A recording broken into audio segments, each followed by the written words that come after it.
what makes us so different than most orchestras, I will even go out on a limb and say pretty much all orchestras, especially here on the West Coast, is our musicians are the most talented musicians in the world. I'm not just saying that, it's truly a fact. Every movie that you've seen, every blockbuster, every commercial, every TV show, 1 to 10 or even 20 of our Philharmonic musicians are actually playing. So a lot of that is brought to you. You get to hear that sound.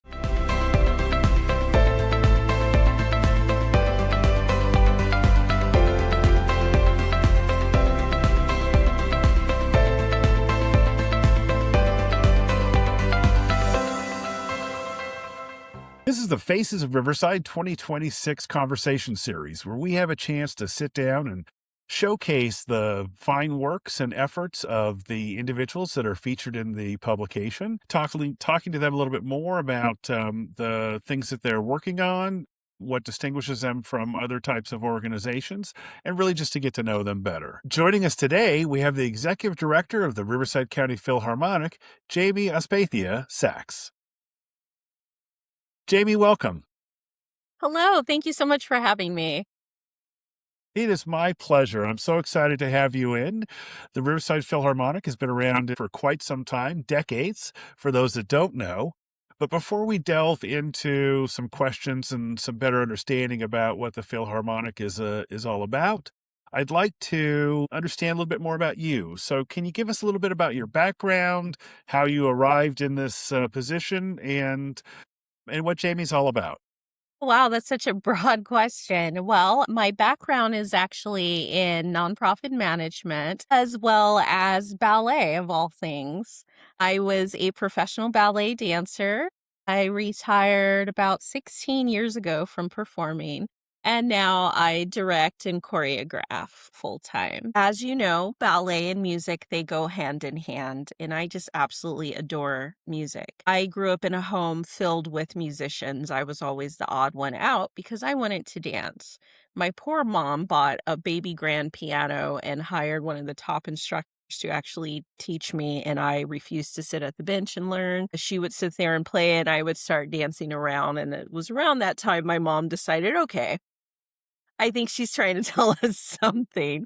So, traveled around the world with performing, learn the business aspect of it, because it is very different when you merge nonprofit and arts programs.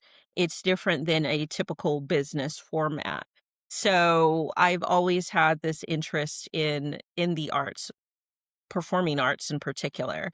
So that's kind of how my background is intertwined. I have a bachelor's in business administration, MBA, and pretty soon I'm actually going to be working on my Juris Doctorate with a focus on contracts.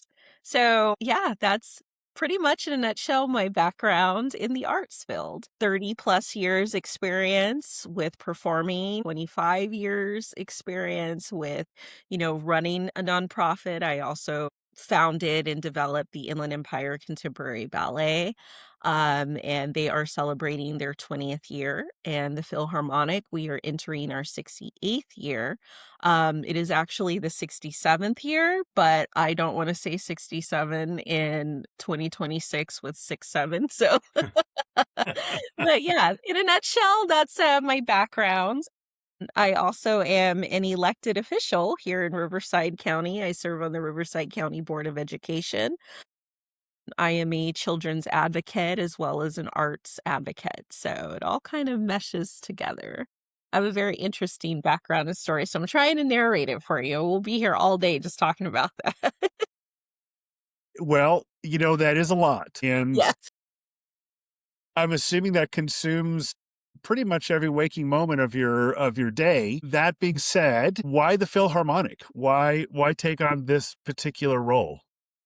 Because, as I stated earlier, if this is our 67th year, we're entering our 68th year, and I was needed. It is at a moment of transitioning, and a lot of people feel that, symphonies, ballets, orchestras, things along those lines are dying, and that is so far from the truth, and I just hate to see that this jewel that's within this community that has been here for so long, was on the brink.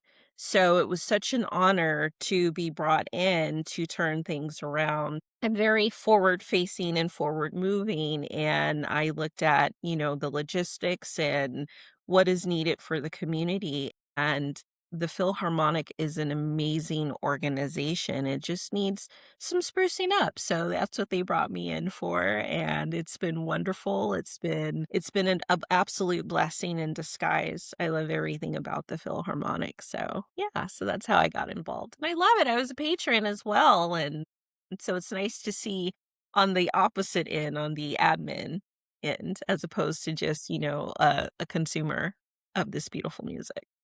Sure. So, for folks that have not had the opportunity to experience Philharmonic in general, the classical music, and certainly, or more specifically, the Riverside County Philharmonic, how would you describe that to someone who is hearing about that for the first time or a young person who's not been exposed to that? How would you describe the Philharmonic? Well, what makes us so different than most orchestras, I will even go out on a limb and say pretty much all orchestras, especially here on the West Coast, is our musicians, they are the most talented musicians in the world. I'm not just saying that, it's truly a fact. Every movie that you've seen, every blockbuster, every commercial, every TV show, 1 to 10 or even 20 of our Philharmonic musicians are actually playing. So a lot of that is brought to you. You get to hear that sound. Our musicians are part of labor union, AFM. So that's a huge deal as well. It's very diverse. Philharmonic, our orchestra is very diverse with different age range, actors, personalities. It's a melting pot. It really encaptures Riverside County as a whole. It's very similar to our demographics of our population. And when we think of classical music, we think of, the old classics, Beethoven, Bach, things like that. And yes, those are, classic music legends. However, everything that as I was saying earlier, everything has classical music attached to it. Any blockbuster you name, it has symphonic harmonies in it. Star Wars, which by the way is one of my absolute favorites, and it has one of the most iconic scores as well as The Godfather. So, yeah, I would definitely tell everyone, please come to one of our concerts. You'll be pleasantly surprised to hear what we have in store for you. Okay, so I gotta say that for me, not only is the music something that we hear in our movies and shows and so forth. For me, it goes all the way back to cartoons when I was a child, and Right, almost right. all of the music, right, was orchestra based music. In terms of the programming, so you mentioned some of the old composers, some of the more well known composers. That music is, however, not just old. There is also music that's being written today. And I'm wondering from a programming standpoint, is there a specific focus that the Riverside County Philharmonic has? Is that music changing in some way, shape, or form? Our focus is listening to what is happening around us and focusing on the demographics. Riverside County, I believe, is 65 to 68% Latino population. So when you think of some of the Latin sounds, that's orchestra, that's symphonic music. So, we're just kind of playing around with different themes and making it fresh and hip and relevant for today. We're going to be doing different themed concerts for Hispanic Heritage Month. We're gonna have Latin themed music. We're gonna be giving information on our social media pages. We're gonna be highlighting a lot of our musicians who are from the Latin background. Gonna be doing the same thing for Asian Pacific Islander Heritage Month, same thing for Black History Month.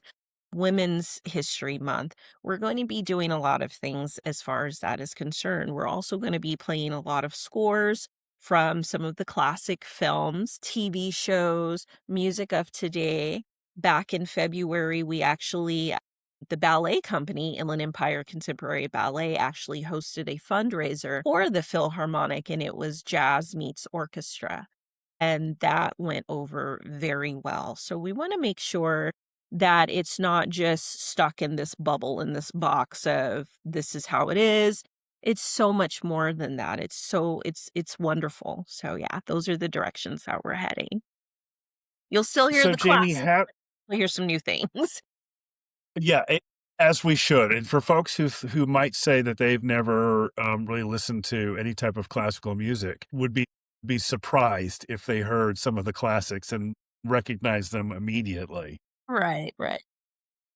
Right? So there's a perception that this is music for older folks and that they are the focus audience. But as I understand, there's been a real push to try and invite in younger folks to experience the music. Is that something that you're actively trying to achieve?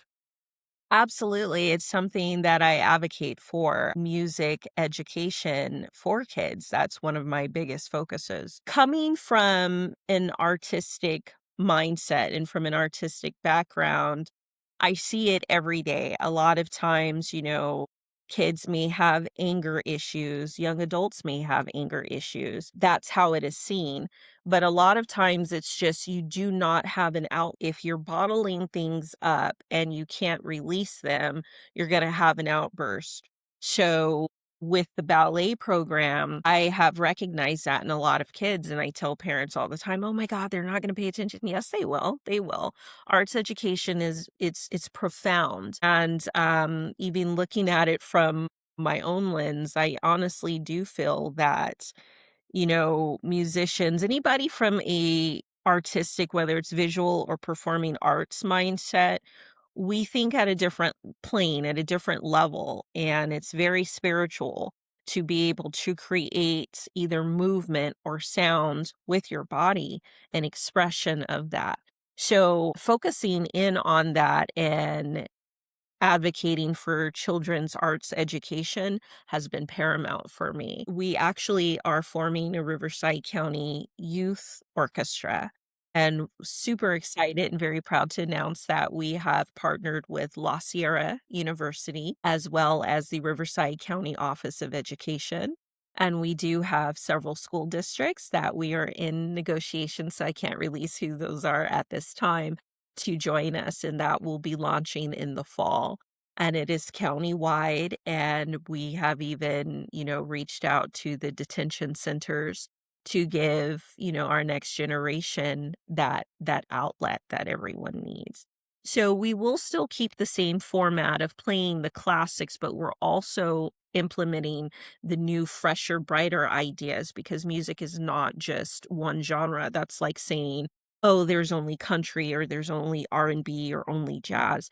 It's all meshed and melded together. So we're going to be bringing you some wonderful themed concerts that I'm super excited about. A lot of community activities and smaller performances and things that you at least expect will be at in the summer. Look out for a concert series called Music in Unexpected Places, and that'll be a lot of fun, a lot of pop-ups that you'll see our musicians throughout town. So yeah, that's what we're doing.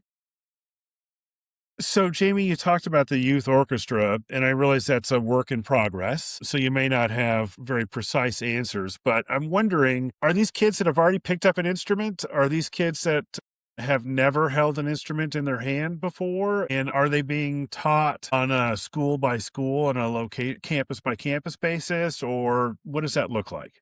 Well, it looks like with our partnership with La Sierra University, we do have their music director who is coming in as our music director for our youth orchestra, Dean Anderson. And it is for the grades, fourth grade up through senior and high school. We do have the beginner levels and we do have the intermediate up through the advanced levels. He has created a beautiful syllabus to aid the the students and learning and growing from there. And it's very much so like a pipeline.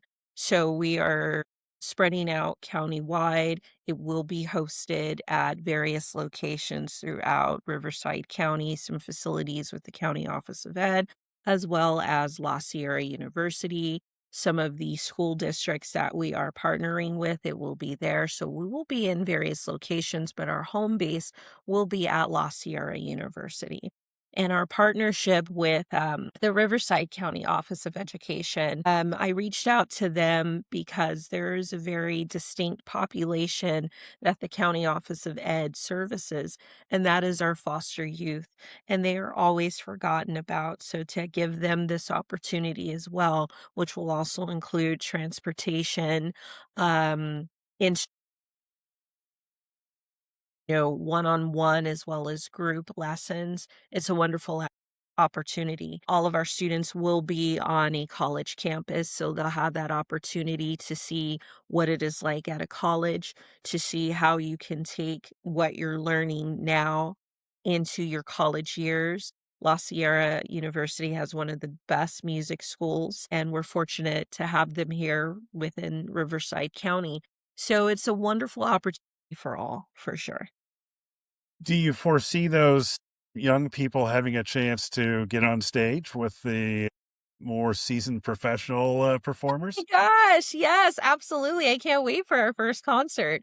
I was speaking with Dean Anderson, and we're planning out the syllabus and getting everything situated and classes together. And I'm already thinking about the concert. And he's like, Jamie, I'm like, I know, but I can't help it because I'm so excited. And what an honor it will be to have the kids perform on a stage.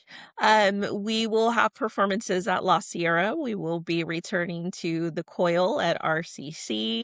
We'll even be having performances at UCR. And I'm keeping my fingers crossed, even larger theaters. I'm not going to say out loud, but those things are in the works as well. Okay, that's exciting. Very. So, you mentioned a number of different venues, but is Coil is kind of the home for the Riverside County Phil right now? Yes, the Coil is our home theater. We are so excited that they've been hosting us and have had us back year after year since the Coil has been built. The staff over there has been so wonderful and helpful and inviting for me coming in new as the executive director. I signed my contract, I want to say it was about 6 to 8 weeks. It might have been closer to 7 weeks before our concert in October. And I was shocked by that. It was like, okay, here's the concert. And I thought, oh, I just need to implement things. No, no, no. We're starting from scratch. So that was fun. That was a journey. And with the assistance of the staff there at RCC at Coil specifically, oh my goodness, Kevin was amazing. And everybody just really gathered around and made sure that we had one of our best selling concerts to date, actually, was in October.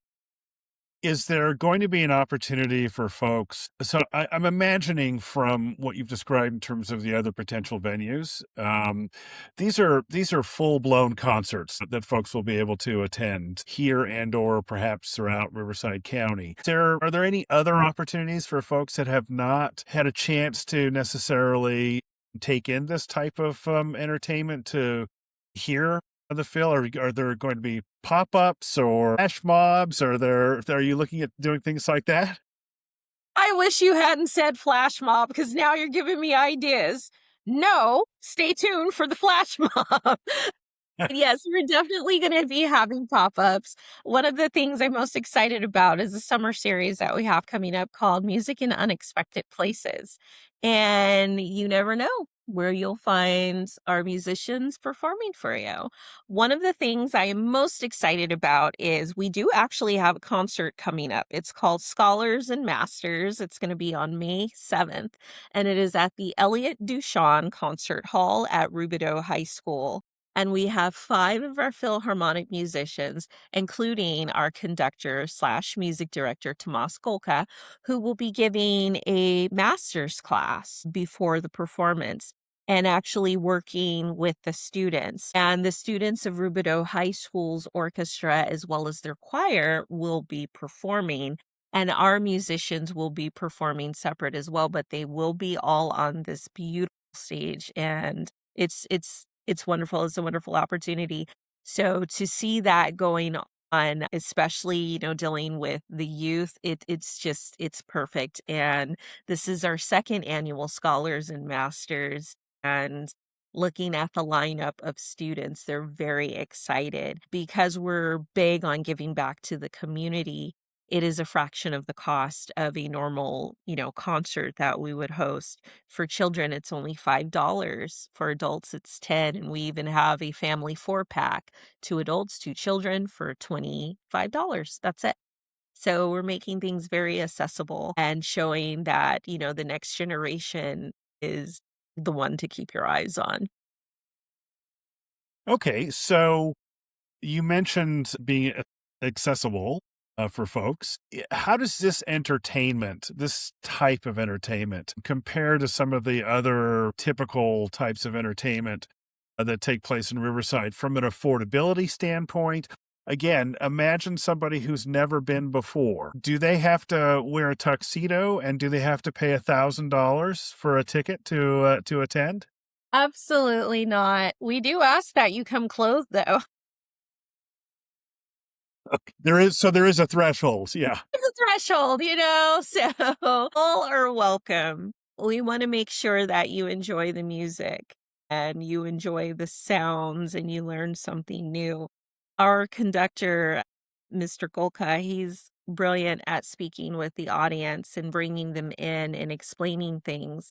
Scholars and Masters is a wonderful opportunity if you haven't been to a symphony concert, especially a Riverside Philharmonic concert, because it's a master's class. So you're getting all of these wonderful things of behind the scenes.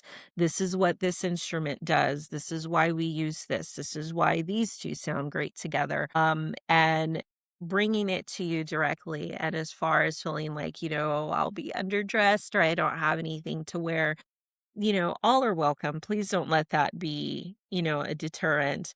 Now, when we go into, our full on Philharmonic concerts, the tickets are not $5 and $10, but they still are reasonably priced. They are under $100 and even under $60, depending on where you're sitting. We also have a wonderful program called AIM, and that is bringing music to the community. We offer plenty of free tickets and scholarships to underserved throughout the community. You just need to send me a little note and we'll make sure that, you're able to attend. Okay. So did I just to be super clear, I heard you say that it could cost $100 or less to attend a concert? Absolutely, and even in our best seats, I believe the tickets are anywhere from 100 to $120. So it's definitely accessible to everyone, and when you think about the selection of music that you're hearing and the musicians who are playing live for you, it's incredible that our ticketing is so inexpensive. You're listening to people who have won Grammys, who have won Tonys, even Oscars, and having them here in Riverside County is just amazing. So yes, it's accessible to all, and we want to bring music to everyone, and we don't want something about your finances to deter you from that. Something I always tell people is, think of your favorite movie, think of your favorite scene from whatever that particular movie is. Close your eyes and think about what you heard. Aside from the words, there's music always playing in the background. So even, with family functions, it crosses cultures, it crosses boundaries, and music is always there, even if it's just background noise. The holidays, there's music playing. So yeah, we want to make sure everybody has that realization and it's brought to them. So, Jamie, for the individuals who had not experienced a concert like this, have you gotten feedback from, for example, the most recent concert that you did? How are they responding when they walk out of the theater versus how they walked into the theater, perhaps not knowing exactly what to expect? Oh my gosh, this is such a great question. I'm so excited to answer this. Well, something that I did that's different that we haven't done before is I have made our concerts all digitally ticketed, and that was for a very specific purpose. The first thing is to make it accessible to everyone. Everyone needs to be able to say, I need to look and see how much the tickets are, purchase. If I lose my ticket, what do I do? We all have our phones, and even if you don't have a phone, you can get access to a computer. And if you can't do that, when you come to the box office, we can look you up and find you. Oh, this is you, you're seated here, and go from there. Another reason that we did that is to get the feedback from people who haven't been there. And we sent out a survey that asked, is this your first concert? What did you think? What do you think we need to do different? What did you enjoy? And when I tell you it was all positive feedback, it was all positive feedback. The one thing that they did say, and it wasn't necessarily negative, it was just moving on. Can we continue to have concerts like this? It was family oriented. It was music I was familiar with. It was phenomenal.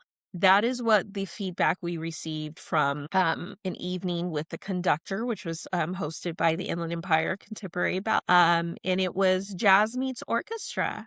And it was from that, Prohibition era. So it was a lot of familiar music.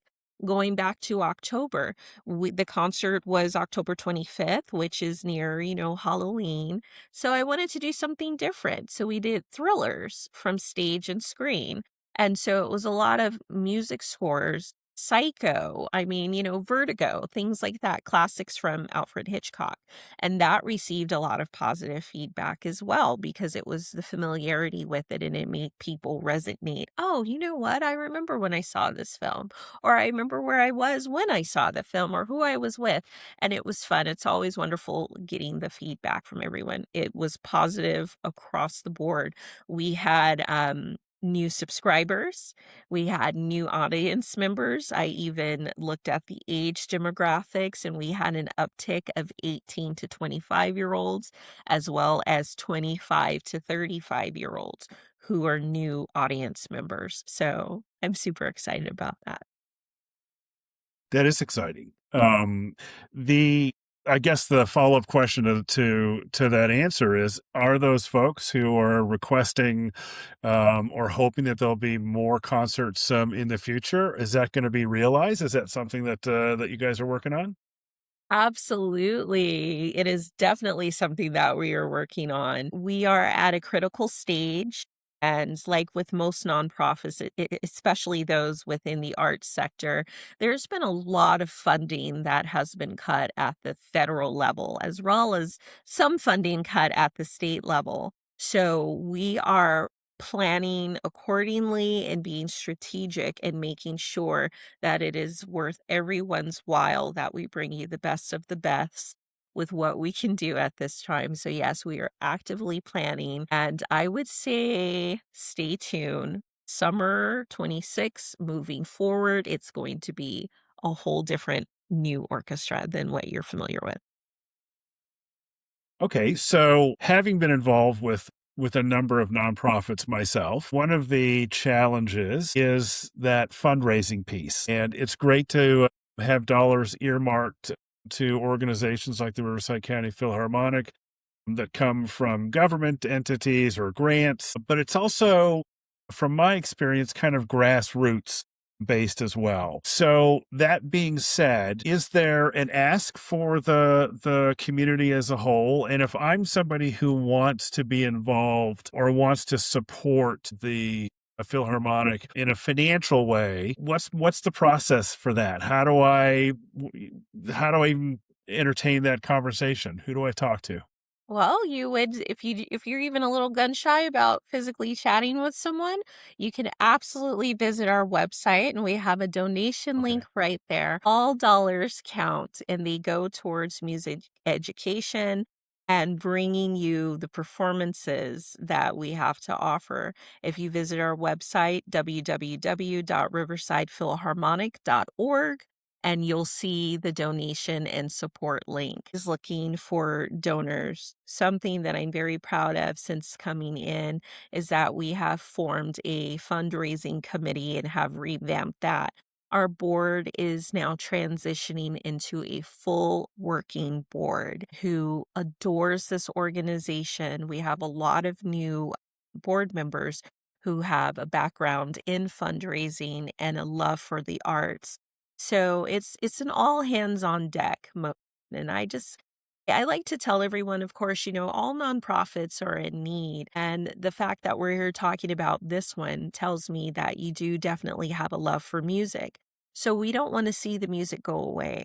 What it has done to change lives of children as well as adults for generations, there's been scientific studies done that show that the enhancement that music brings, particularly classical music. It's not dying, but we do need everyone's support. We need all of the help that we can get. And we look forward to bringing many more years of music to you. Well, that would be an amazing outcome, and I'm looking forward to that. I must say, as someone who has attended a number of the concerts put on by the Philharmonic, I too walk out of that experience, even though I have the experience of having sat in the audience before. Each time I walk out, I'm just amazed that this group of people with these wooden and metal instruments are able to produce the kind of sound that they produce and feel this emotional connection to it. So I'm a big fan myself. I also feel like there's a really strong cultural impact on the city. Riverside is an amazing city as a whole, and one of the strengths is our diversity, and Right. I do very much think that this type of music and sense of community goes a long way to improve the lives and enriching the experience that folks have having the opportunity to go to a place like this and Right. see folks that are performing on this level. Does that make sense? Absolutely, 100% agree. I was chatting with a student and she said, "I don't know anything about classical music." I said, "What do you mean?" She said, "Well, I only know mariachi music." And I said, "Okay, can you name one of the instruments within an mariachi ensemble?" And she said, "The one I really like, I can't think of what it's called, but you hold it under your chin." I said, "That's called a violin." And she said, "Yeah." And I said, "That's a classical instrument." And her eyes just got so big, and we had a very long discussion about, the history of mariachi music and where it comes from and how it's so ingrained in the society that we live in, and it's cultural, but it's cross-cultural because that violin very easily plays mariachi just as well as it can also play jazz or, symphonic music.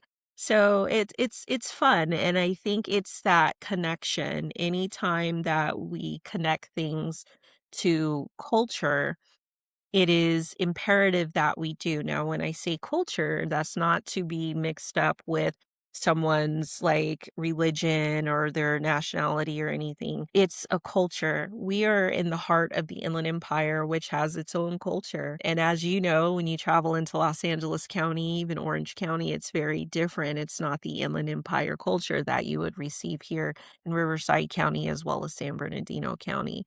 So when we blend and mix all of that together and we have that sense of cultural heritage, it's a win-win for everyone and it, feels like home. For me personally, I feel like music feels like home. I think this is well, first of all, that's clear evidence that the board has chosen the right captain to sit at the helm and lead this ship of 68 years or 6, 7 years. You did it. You said it. You couldn't wait, could you? Yeah, I under the influence of grandchildren. So, and even they tell me that's not a thing anymore. Yes. But I am super excited to have had this opportunity to talk with you and to meet you. Thank Your you. energy is contagious, and it seems that there's nothing but an upside and great things coming for the Philharmonic. Is there, I mean, is there a question I didn't ask you that I should have? My gosh, Norm, that's such a good question. I'm so mad at you for asking me that because I'm one of those people that it'll be like 2 o'clock in the morning and I'm like, oh, Yeah. you should have thought of that. So if I message you at 2 a.m., do not get mad at me. Just know you did this to yourself. At this time, Yes. I am going to say, Yes. well, somewhat of a question, our next concert, which I did mention, but I would love to mention it again because I'm super Please excited do. about it. Okay, it is May 7th at Rubidoux High School at the Elliott Duchamp Concert Hall. It is called Scholars and Masters, or Masters and Scholars, depending on who you're talking to. The tickets can be found on riversidephilharmonic.org. It is a labor of love. It is going to be wonderful to see the next generation of musicians and artists performing on the same stage that you will also hear our Riverside Philharmonic musicians performing as well. So that is one, but if I think of something at 2 a.m., maybe I'll be nice to you and I'll wait till a more decent hour. But us artsy people, sleep, we don't know what that is. I can't even spell that word. So maybe I'll be kind and wait till 8 and text you or email you and say, hey, Norm, you should have asked me this. Okay, so note to self, silence my phone for the next several nights. There you go. Silence your Just phone. yeah, So you don't get the yeah, and then random I'll text from Jamie. then I'll reconnect with you at 8 o'clock in the morning. There So you go. Jamie, yeah, Jamie, again, thank you so much for giving us a chance to kind of look under the hood. For those that have not been to a Philharmonic concert event, I strongly encourage you to go. I can almost guarantee that you will walk out of that experience being impressed and wanting to see another one. And we're clearly talking to the right person who's going to make that happen. So, Jamie, thank you very much. Thank you so much. And before we go, I just wanted to say I look forward to seeing all of you at our next concert event. And I also wanted to just say that we stand in solidarity with our musicians. And you all have a wonderful rest of your week. And thank you so much for this, Norm. I appreciate the time and I'm super excited. And come to one of our concerts, everyone. I also MC the concerts. Just imagine that. It's fun stuff. I have a great time with everyone. So I'll see you then. See you on May 7th.